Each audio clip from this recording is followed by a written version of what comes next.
Welcome to this episode of Delano Podcast News. Today, my guest is Bello. Is that right? Did I say that right? Yeah, that's right. Alex Bello.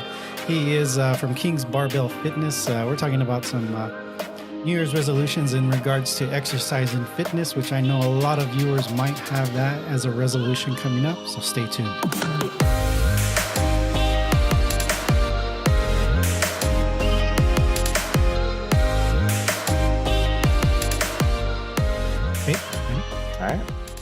All right. Alex, how's it going, man? Doing good. I'm doing good. As a gym owner, are you ready for this new year, new me thing? Oh, I am super excited about this new year. Oh yeah. Any tips or anything about yourself you'd like to say? Well, let's see. We can start. I guess we can start off with how I started this out. Yeah, go for it. So I started off at a local gym here in Delano, and I was probably maybe 80 pounds overweight, roughly around 240. Did a small boot camp class over there. Eventually lost a lot of weight. On top of that, I did a lot of dancing. Let's see. After I lost all the weight, I was introduced to being the assistant coach at the facility. And then after that, that's where I kind of figured I liked what I was doing. So I fell in love with fitness from there, helped out a bunch of people, did it for 3 to 5 years, and then finally decided I think I wanted to do this for the rest of my life. So from that point on, I made a goal, and I finally opened up my own gym. So from a need to kind of hit a goal to a passion, now it's your own business, which I mean, you can't really complain when the business is having fun and doing what you really like to do. So, I mean, yeah. So in regards to fitness and everything with all New Year's coming on, a lot of people, I would say whenever you Google this is the number one resolution that people have is, I'm going to go to a gym, I'm going to get a gym membership, or I'm going to join a club, I'm going to work out. And we all see it. It's like a flood the first few weeks of the beginning of the year. Oh, yeah. And it kind of dies down. So, I mean, a lot of stuff happens. People give up or they just don't feel motivated. So, I mean, do you have any tips to stay motivated or anything that you could give to the people? Maybe something you offer or anything like that? All right. One of the big things that I really offer in my classes is to always try to lift as heavy as you can, but with safety.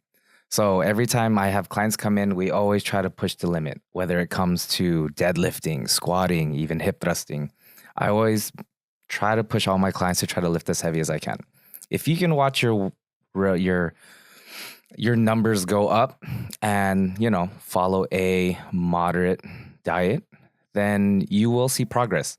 It won't be quick. It's never a straight line to your goal. You're always going to have a bunch of ups and downs. You're going to have a lot of sucky days where you just can't follow your diet and, just feel like you want to give up.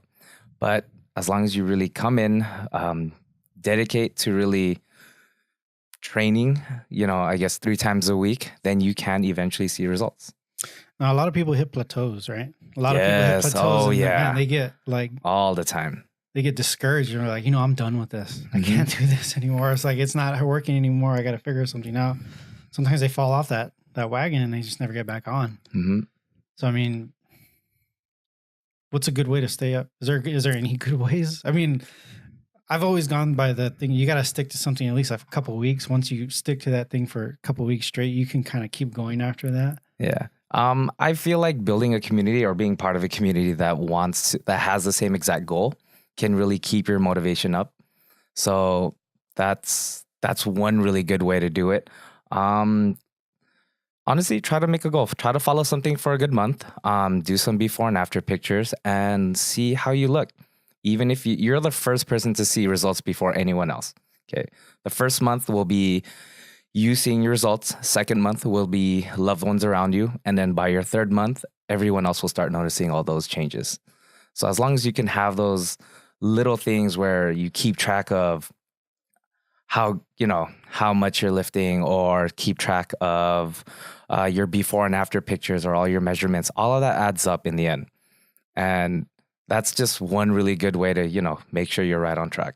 I even think about before and after pictures, because sometimes it's like that's the last thing you want to do is take a before. Yeah. But it's kind of good to kind of look back at it. Mm-hmm. Because, I mean, when you say that, like after a month or so, sometimes family members and everybody will see, hey, have you been losing weight? And that's a real nice feel good thing to hear that when people tell you that. But sometimes you as a person don't see that right away, because you see yourself every day in the mirror and it's like nothing's happening, or you don't notice those little changes. So I mean, pictures to kind of remind you throughout the process, like, yeah, what I'm doing is changing.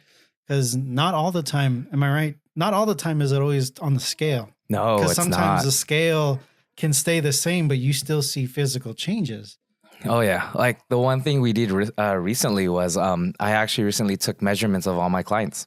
And I told them we are not going to step on the scale every single day, every single week. We'll probably do it once a month. And you'll be happy that way. The less stress you see. I mean, you can follow your diet for a whole week, step on the scale and not even say go down, a pound. But if I were to take your measurements and you can honestly tell me that you're following your diet, we'll see a lot of changes. We'll see a slimmer waist. We'll see slimmer thighs, slimmer arms. Like those little milestones make a big difference. Oh, yeah. And by the way, to all the viewers listening, if you for some reason hear a baby crying in the back, you're not hearing things. This guy's a family man right here. He's got his family here in the background in the studio. So just in case you hear it, you're not hearing things. There is a baby in the studio. Oh, yeah. I got my junior in here. Yeah. So is it actual junior? Yeah. Is it junior? That's good. Yeah. Not a lot of people know, but my name is actually Alexis Bello Jr. So I decided to name my son after me. Yeah. Oh. I thought it would be a nice little addition to our family. Like carry on the legacy. Oh, carry yeah. on the name. It's always a good thing, right? Yep. So going back to where we were doing, like you said, taking measurements, like scale wise, I've heard that too, where some people have told me when I was going to the gym and doing other stuff and trying things, they would be like, don't weigh yourself every day. Like say, weigh yourself on a Sunday and then don't weigh yourself till like next Tuesday. Yeah. Like don't do it, because then you're just, in a way, you could kind of discourage yourself. Because if you go a couple of days, like, man, I feel really good. I'm doing really good. I've been improving on my weights. I've been running faster. I've been increasing, but my weights, I've gained a pound. Sometimes you gain weight too. You do. Yeah, you will gain weight. But there's a difference between muscle fat or muscle and then fat. Because I mean, you could burn fat but still gain muscle, and that's why it kind of fluctuates a lot. Mm-hmm. So anyone out there that's going to be saying, I don't know what to choose, because you got a lot of options. You got your method, which is like it revolves around powerlifting, so heavy lifting. So would it be like cross training kind of? Yes, it is cross training. So, the first half focuses on kind of powerlifting movements, and then the second half follows, you could say, cross training, CrossFit workouts. Mm-hmm. Yeah. So I mean, cardio. Do you? There's a little bit of cardio in there too, because you want to have some way of cardio in there. And then diet. I know that's a big thing that people have.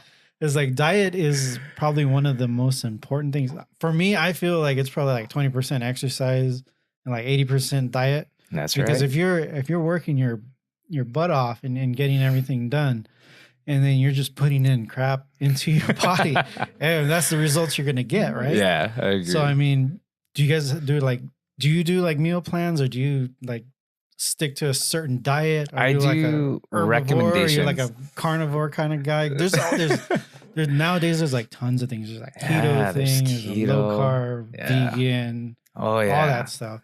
Honestly, all diets revolve around one simple concept, and it's that it's calories in versus calories out. So I kind of push this to all my clients. There's no such thing as really a bad food or good food. It literally comes down to how many calories you consume versus how many calories you burn out. So I've seen people go on Chipotle diets or McDonald's diets, and they still come out. McDonald's diets? Yeah, McDonald's diets. Yeah, you can. Yeah. I probably have seen. I mean, I've seen like documentary, was that Biggie Size or Super Size Me or whatever. Yeah. And like he gained like an enormous thing. His blood work was all shot after Yeah, the whole yeah. I thing. mean, yeah, there are health side effects from it, but you could literally lose weight from a McDonald's diet. So are they eating like salads every day? No, or no, something? no. It like the last diet documentary I saw, it consisted of having 2 apple pies, 2 Big Macs, and a large Coke. And from there, the gentleman actually lost a lot of weight, and he got super muscular. What documentary is that? I was like, I gotta check that out. It Not was that I'm gonna actually try it. it was one of the trainers I used to I really looked up to. It was CT Fletcher. CT Fletcher. Yeah. I'm gonna have to check that out. I'm gonna watch that carefully. and be Yeah, it like, was super interesting. Yeah. I hope this doesn't like motivate people to want to try a McDonald's diet because he's probably saying, I'm already doing the McDonald's.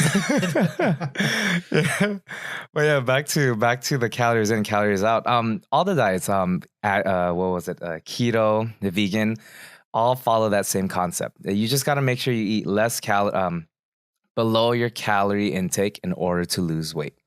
So you got to be burning more than you're putting in. Yes, you got to burning more. So I mean, if you're gonna eat like if you're gonna eat a 2,000 calorie Big Mac meal, you have to be burning like 3,000 calories a day or more.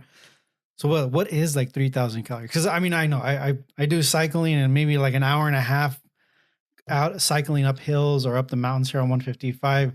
I can get to the 2,500 to 3,000 calorie range, but it kicks my butt. Oh yeah. It's like I get back like after a while, you're like, okay, it's like a regular workout, but you can still burn that much. But I mean, that's a lot to put in a day. That is, it's a lot. That's why we do try to restrict. It's hard to put down 3,000 calories, honestly. So for somebody when I'm looking at 3,000 calories, it's a ton of food. And especially if you're eating super healthy, that's a lot of food to put in. I mean, you can probably get away eating a bunch of cupcakes and Twinkies, but in order, like if you're going to eat clean and try to follow a 3,000 calorie diet, it's pretty tough. Yeah. Well, 3,000 calories, some people might be like, well, you hear everywhere about like 2,000 calories or try to say is like, well, 2,000 calories is what, like some kind of guideline state or government, not state, but government, they kind of recommend to stay within a 2,000 calorie diet. And so, I mean, 2,000 calories, sometimes when you look at menus and everything, you can kind of get to 2,000 calories in one meal. Especially if you're going to go to a dinner somewhere nice, you look at the menu, it's like, so I better not eat for the next couple of days something. Or I got to skip breakfast the next day. But quantity versus quality. Always focus on quality. Always on quality. Quality, yeah. In your opinion, now remember everybody, this is opinions. Yes. This is just a discussion, so do not take this as a remedy or an exact thing to follow because everybody is different and everybody's going to see it. It might not work for you. It might not be healthy for you to try it depending on whatever your doctor says, but quality, what would you say is quality? Quality. When it comes down to dieting, you really want to hit the nutritional side. So you want to get your vegetables in. You want to get your fruits, good quality meat. What else? High nutritional carbs. We're looking at brown rice, sweet potatoes. There's nothing wrong though with eating white rice or white potatoes, but nutrition plays a big role in just keeping a healthy overall health. See, I believe in eating the brown rice because I have followed vegan diets. I've followed plant-based before. And like brown rice, I see that you're getting the whole grain instead of it being further processed as far as white rice. Yeah. So I see the quality in getting the brown rice over white rice. Now, I've always seen the debate whether on carbs because some people are like, oh, yeah, I can't have bread. Or some people swear by I gave up bread and I lose. But like, I can't do that because like, I like to cycle and I like to get out there. And if I had to be on low carb, I would probably die out there because I would not have enough energy to go for a 30-mile ride, to go for 2 hours at a time. Holy cow. Because I mean, like even the gels and whatever snacks that we take out there to keep us fueled during a ride, it's got tons of carbs but they're complex or they're good carbs for us to fuel us through that workout. And some people will say carbs are bad. Oh man. Some people say carbs are good, especially keto people. Some people are keto. They try to have no carbs. Oh and it's like yeah. high fat, which has always kind of bothered me, which I had tried keto very shortly, Hmm. but it bothered me about how much cholesterol you put into your body. That was the thing that bothered me. Oh man, if you really look into how the keto diet started, it wasn't exactly what everybody thought was gonna be. It was gonna be. Um, so if you do ever get the opportunity to actually look into it and see what how the keto diet started, when it comes to carbs, man, it's the holidays. You gotta enjoy yourself. I mean, Guilty. yeah, you have to enjoy yourself. There's nothing wrong with indulging in a bit of a little bit of carbs. There's a difference between eating one donut and eating a box of donuts. Okay, you want to keep your stress down, and if eating food like that will keep your stress down, then go for it. Stress is one of the biggest things that will keep weight on your body. Like for those people that weigh themselves every single day, or they stress about, you know, what they ate was a bad thing. Like your relationship with food has to change. You have to just be happy with what you eat and just make sure you get back on the horse. You're gonna fall off so many times, but as long as you get back on it, you'll see results. I heard somewhere that they say that kind of falling off is good for you because it reminds you to get back on there. If you got to have the will to get back on there, Oh but yeah. when you do, you want to remind yourself of to get back on there and keep going so you don't fail at the same thing you just failed from recently. Now, what were you saying right now? Sorry. The horse? No, not the horse. The cheat meals. That's what I was going to go into. Cheat meals. Yeah. So you make this New Year's resolution, and all this holiday, you're changing your diet. Sometimes these people make a choice to change their diet, and it's just a boom, like you change right away. Oh yeah, So, like I mean, cold turkey, cut out cold everything turkey bad. kind of thing is like, I would say, you can agree with me, give me your opinion on it. It's like maybe ease, if you're going to make a New Year's resolution, maybe ease into it. Yes, I totally agree. What about the exercise part? Is there like, would you say to ease into it? I agree on that too. I would recommend just set a goal to hit either 1 times a week, 2 times a week, 3 times a week. Hit a goal to do that every week. Okay. Once you can do that and you get into the rhythm, you're gonna go through that phase where everything hurts. Like your first day in the gym, you're probably gonna ache with every single body part. Get out of that soreness phase. Okay. Hit the gym once or twice a week. Once you get over all those soreness, then start to push the limit. Don't go balls out and hit 5 times a day, 2 hours a day. Holy cow, yeah. Just ease into it and you'll get there, honestly. Because your body's not used to any kind of that stuff, especially if you're a beginner. Your body's not used to it. So you will see a lot of results a lot more quicker than the average person that's physically fit. Okay, they've trained and they probably hit a threshold where they have to push a little bit harder. But for beginners, it's fairly easy, and you will see results. Just follow a good diet, and make mini goals. That's all it is. So like in introducing cheat meals into your diet, is that, some people say it's good, some people say it's bad, because it just depends on how much you do it. Because you could be like, oh, I did good today, maybe I'll have a cheat snack, and that turns into an everyday thing. Yeah. It literally comes down to those kind of people. If you're the type of person where you'll have a cheat day and don't have the discipline to follow through the whole day, then have a cheat meal and then follow through the whole day eating clean, then cheat meals might not be for you. Okay. But if you're that type of person where you've had your fix and you're done, then cheat meals will work out for you. So you just don't want to have a cheat meal turn into a cheat day, and then that cheat day turn into a cheat weekend. That's right. There's no such thing as a cheat day. It's pretty much a cheat meal. So anything else you want to add, or any other tips you might have? Tips. Let's see. Hydration, water, drink there is a limit to how much people should drink water. Everybody is different. I would recommend just drinking more than what you're used to.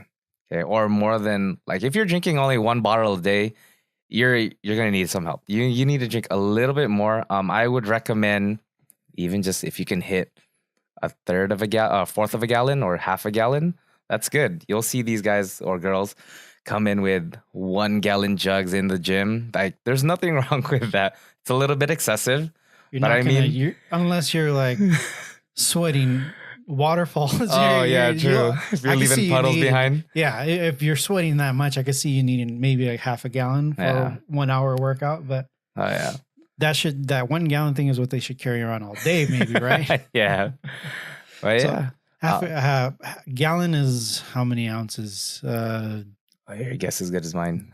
To probably 96 or something. I can't. If I say it wrong, don't Yeah. beat me. But maybe what?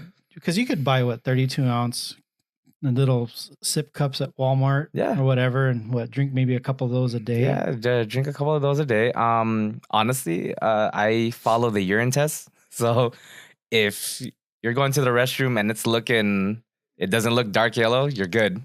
All right. So yeah, your body tells you, right? Yeah, your body tells you. if you're not. Another one that I think, now that you say that, I think I seen one before, and it was probably because I was dehydrated once, and they told me, it was like, hold your skin. If you hold it up, if it springs back, you're hydrated. If it stays up for a little before it goes down, then you're kind of like, you're dehydrated. You need to get some water. Now, don't dump a whole gallon inside of you, because I mean, you could have some problems. Actually, some people don't realize that if you drink too much water at one time, you can actually mess yourself up. Yeah, you can totally get messed up. Another thing with hydration, that I know of is when you look at your forearms and you see your veins pop out like crazy, you are dehydrated. Really? Yeah. Like, what about a person that's like, maybe their arms are just ripped? they're just super ripped. They're super If ripped. that's the case, then yeah, they're pretty much okay which is probably not the case for the majority of the population. Yeah. Let's see. So I mean, I'm trying to think. I was like, what else?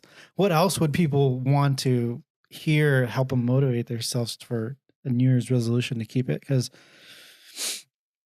being healthy and being fit, of course, it's a desire for a lot of people. And there's two sides. There's two sides of the coin for everyone. Some people are like, oh, I'm happy the way I am. But then we get into also the health issue. Some people need exercise. Some people just need to move around, which is normal. I mean, we're all designed to move around. We weren't designed to sit around all day. Right. And mood, what positives do you think exercising has on a person? Because I know there's tons of positives. Oh yeah. One of the big ones I push is it helps with bone density. It makes your bones a lot stronger while lifting weights. Cardiovascular. I mean, like, things like walking upstairs seem just a lot easier for yourself. Joint pain, it helps out with joint pain. If you have bad knees, just hit a couple of sessions, watch your limit, make sure your knees are not blown out by the end of your session. If they're aching, ice them. I mean, things like that. Little bits of exercise will help with those little aches and pains. Yeah, we had a little bit of camera problem, but it's still going to be rolling. We only have one angle. You're probably going to have to look at me for a little bit while you listen to Alex. But all right, it's on back now, so you can see him. But just don't be alarmed. It'll still keep on going. But psychological. There's also a lot of mental things that come with working out too. A lot of people feel more happy. Yeah, it builds great. You might feel a little pissed off when you're in pain or hurt, but I mean, in the end, as you kind of get into that routine, a lot of people see mood. Their mood just gets so much better. They can think straighter, think clear throughout the day, depending on their line of work. So nowadays everybody has a stressful job. Yeah, stress plays a lot, and exercise to me is a good way to get rid of that stress. Oh yeah, it's a great getaway. If you're doing barbell, it's like, I just want to lift this and get out of my day. I was like, I just had this kind of day. This person bothered me, blah, blah, blah, whatever happened. Yeah. And I mean, it happens. And exercise is a great way. We don't have to run for our food anymore. No, we don't. We don't have to chase for it. We could drive to the store and get everything that we need. It's in our easy reach. Oh yeah. So I'm trying to think again. So much stuff going through my mind. No worries. Anything else on your mind? Let me think. What's another? I'm drawing a blank as much as you right now. Weights versus cardio? I Maybe push for weights. push for weights. Why Yeah, is push that? for weights. Building more muscle mass will help your metabolism raise a lot faster than doing a bunch of cardio. Um, I mean, the more muscle you can pack. I mean, we're not talking about like you're gonna get super ripped or bulky just lifting weights. No, it takes a while for that to happen. But the more the more heavy lifting you can incorporate into your weight training, the easier it is to keep the weight off, hands down. Yeah. In my opinion, cardio is more of a supplemental workout. So there's a balance. Yeah. There's a balance that you need certain amount of cardio. Mm-hmm. Because like I do more cardio when I try to. Right now it's kind of cold season, so it's hard to cycle so much.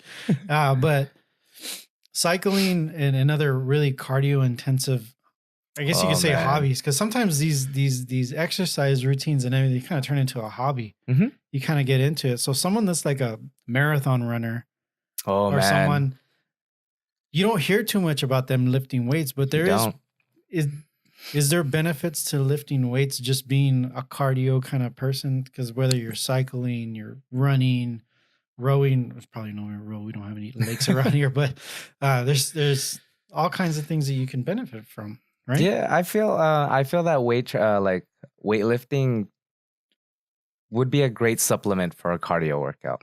Like if you're like you said, if you're a marathon runner or a cyclist or anything of that sort, I think weightlifting would benefit you. I mean, there's just, like I said, just helping with joint pains and all what else? Sorry, I'm drawing a blank right now. Probably just overall strength, right? Because Yeah. I mean, if you're running and you can lift more, especially legs, probably increase your times if you're a really competitive person. Oh yeah. And I'm sure there's plans out there, because I mean I've looked up plans too, but I'm pretty sure there's plans for everybody. Yeah, so. There's certain training regimens for all sports. What's your take on music during a workout? Because I'm not kidding. I am not kidding you. I heard this from someone that says when you listen to music and you're working out, you're cheating. No way. Yeah, I heard that. I heard they said if you listen to music and you're working out, you're cheating yourself out because you're not really in tune with yourself. You have something in you have something that's in between yourself. Oh man. So just imagine, it's kind of weird. It's like, this is your workout. Mm-hmm. This is you, or this is like the in-between of the music. So you got something in between connecting you between your exercise and yourself. And that was kind of weird, I thought, because I'm guilty. It's like if I'm going to go out for a while, I need a solid playlist to kind of get me through. I agree. I feel like music just sets the mood on how intense you're going to work out. I mean, everybody has their own personal playlist, but when it comes to music, I feel it's just a great getaway to get out of your head. Like if you feel like you can't push for that last rep, but you have that song that just, gives you that burst of energy. Like it's some kind of dubstep song. It's just got building up. It's like, I can push through this. I'm more on the, we have a classic rock Fridays. So on Fridays we play a lot of classic rock. Classic rock? Yeah. So do you play like We Are the Champions or something? It's a little corny. More like Eye of the Tiger. Get the Rocky theme. Yeah. No, but yeah, I feel like music is just an amazing tool for helping people work out. I mean, like if you come to my gym, you can hear us outside in the parking lot with the doors closed. It's just, it's a great motivator. And I mean, like okay, low-key, what I used to listen to when I used to lift weights and lift really heavy, I used to listen to a lot of slow jams. I don't know what it was, but it got me in the mood and it really made me push a lot of heavy weights. See, I don't know if I could do that because I see slow jams and it's like it's gotta slow down because I mean I'm a musician and I like being a drummer. Yeah. It's like I see as like the beats per minute. It's like okay, that's my pace, that's my cadence. If I'm doing a slow jump, I feel like I'm going to go really super slow. It's just going to kill the workout. I think it was just me growing up, like listening to a lot of Boys to Men. Like that stuff got me going. Were you going through an emotional time or something? You know what? No comment. No comment. Sorry, we have his wife in front. But yeah. And slow jumps. I'm going to have to check that. You know what? I can almost bet if I check on my phone right now that there probably is a slow jams cardio, which is probably be weird, or weightlifting. There's got to be a playlist. Yeah, there's probably one out there. Hey, to each his own, right? So it's whatever works for you. Oh yeah. If you got to listen to death metal, or you got to listen to dubstep, or if you're a classical person, I mean, hey, whatever gets you in the mood, whatever gets you in the gym, do it. Yep. Own it. Oh, well, this was a very interesting episode, and thank you for being here. For all the listeners, I hope that this was educational and just kind of get you thinking about different ways that you can take that New Year's resolution goal and make better for yourself in 2019 or whatever year. If this was ever heard in like the next couple of years or in the year, you take this and kind of use it for yourself and figure out what works best for you. To catch us more, we have more episodes coming up with this theme for New Year's resolutions. You can check out all the episodes on Apple Podcasts. So if you have an iOS device, check it out on Apple Podcasts, Delano Podcast News, as well as on Facebook. You can watch all the full-length episodes on Facebook. We have clips, small clips from everything on Instagram. So check it out, follow us there, and you'll be notified every time we get a new episode. So again, thank you, Alex, and hope all is well in 2018. Keep those slow jams going. Oh yeah, appreciate it for having me here. Oh, also, if you need to contact me, another location to find me would be on Instagram. It would be Kings Barbel Fitness. Kings Barbel Fitness on Instagram. On Instagram. If you have any more, you got questions, a Facebook page too, right? Not right now. Not right now. Yeah, no, not right now. now. On Facebook, man. No, I gotta get one going up right now. I gotta get one going. Yeah. All righty, man. Well, thank you again for being on this episode. You have a great day. All right, thank you. Thank you.